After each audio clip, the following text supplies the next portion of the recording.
नमस्कार दोस्तों, कैसे हैं आप लोग। आशा है कि सब लोग ठीक होंगे। जी हाँ, रोज़ की तरह आज भी मैं अकबर और बीरबल की कहानियों में से बहुत ही रोचक और चुनिंदा कहानी लेकर आया हूँ, जिसके शीर्षक है आधी दूर धूप और आधी दूर छाया। जी हाँ, अगर हमारे चैनल पे आप लोग नए हैं तो कृपया हमारे चैनल को लाइक और सब्सक्राइब जरूर कर लें, साथ ही साथ बेल आइकन का भी बटन दबाना ना भूलें।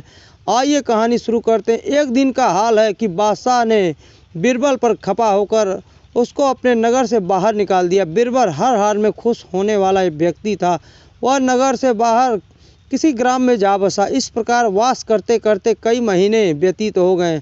न बादशाह ने उसे बुलाया और ना ही वह अपने स्वयं आया। समय समय पर बादशाह बीरबल को याद कर बड़ी चिंता करता, परंतु उसका कहीं पता ठिकाना न मिलने के कारण लाचार था। जब किसी प्रकार बीरबल का पता न चला तो ढूंढने के लिए बहुतेरे सिपाही बहुतेरे कर्मचारियों को गांव-गांव में भेजकर पता लगाने के लिए बोला। फिर भी बीरबल का कोई पता न चला। तब बादशाह ने उसको ढूंढने की एक नई तरकीब निकाली। नगर नगर में ढिंढोरा पिटवा दिया कि जो शख्स आधी दूर धूप और आधी दूर छाया में होकर मेरे पास आएगा उसे 1000 रुपये दिए जाएंगे। बहुतों ने कोशिश की, बहुत लोगों ने कई बार कोशिश की, परंतु किसी के दिमाग में आधी दूर धूप और आधी दूर छाया में होकर जाने की युक्ति न सूझी। यह बात क्रमशः फैलते फैलते बीरबल के कान में पहुंची।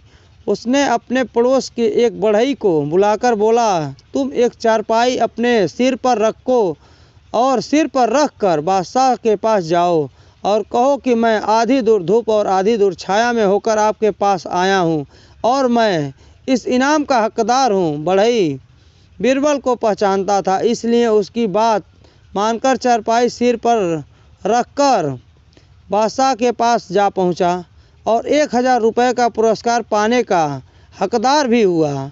बादशाह इस बात को बढ़ई के समझ से बाहर की बात समझी और यह सोचकर बोला, सच बताना होगा कि तुम्हें यह सलाह किसने दी। बढ़ई बोला, पृथ्वीनाथ, एक ब्राह्मण कुछ दिनों से हमारे ग्राम में आ बसा है। उसे लोग बीरबल के नाम से पुकारते हैं। उसी की सम्मानिति से मैंने यह कार्य किया। बादशाह किसान से बीरबल का नाम सुनकर बड़ा प्रसन्न हुआ और उसको 1000 रुपये देकर विधिवत पूर्वक उसके साथ अपने कर्मचारी बीरबल को लाने के लिए भेज दिया। साथ इतने यत्न और इतने सोच विचार के साथ बीरबल के पास गए और बोले, चलिए आपको महाराज जी ने दरबार में बुलाया है। फिर वहाँ जाते हैं तो बीरबल बोलते हैं, आखिर महाराज जी ने मुझे नाराज़ होकर वहाँ से भगा दिया तो फिर क्यों बुलाया।